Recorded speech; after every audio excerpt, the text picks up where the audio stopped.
২০২৪ সালের ৫ আগস্টের হাসিনা সরকারের পতনের পর থেকে বাংলাদেশ ও ভারত সম্পর্ক তলানিতে গিয়ে ঠেকেছে। সামাজিক যোগাযোগ মাধ্যমে পাল্টাপাল্টি হুমকি ধামকিতে মনেই হতে পারে এই বুঝি ভারত বাংলাদেশ আক্রমণ করে বসল আর শুরু হয়ে গেল যুদ্ধ।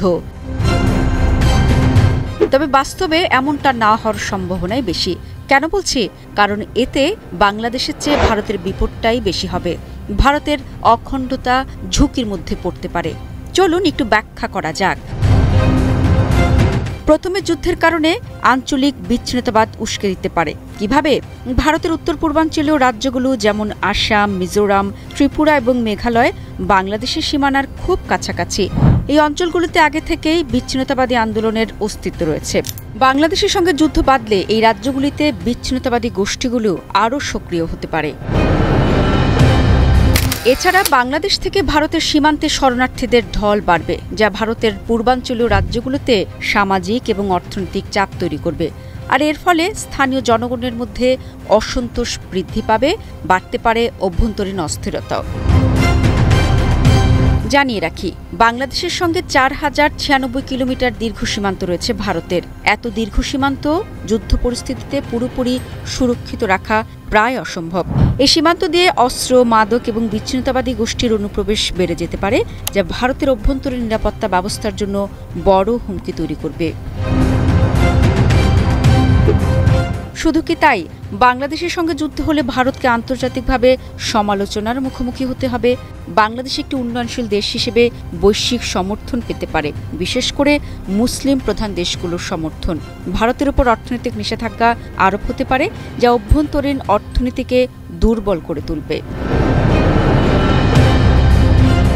ঝামেলা বাঁধতে পারে ভারতের ভেতরেও। কেন? দেশটিতে প্রায় ২০ কোটি মুসলমান বসবাস করে। বাংলাদেশের সঙ্গে যুদ্ধ হলে ভারতের মুসলিম জনগোষ্ঠীর মধ্যে ক্ষোভ বা অসন্তোষ তৈরি হতে পারে। এর ফলে সাম্প্রদায়িক সম্প্রীতি নষ্ট হতে পারে এবং অভ্যন্তরীণ অশান্তি বাড়তে পারে। আরও আছে বিপদের নাম, আর সেটি হলো চীন। বাংলাদেশের সঙ্গে যুদ্ধ বাঁধলে চীন ভারতের এই দুর্বলতাকে কাজে লাগিয়ে ভারতের বিরুদ্ধে সামরিক পদক্ষেপ নিতে পারে।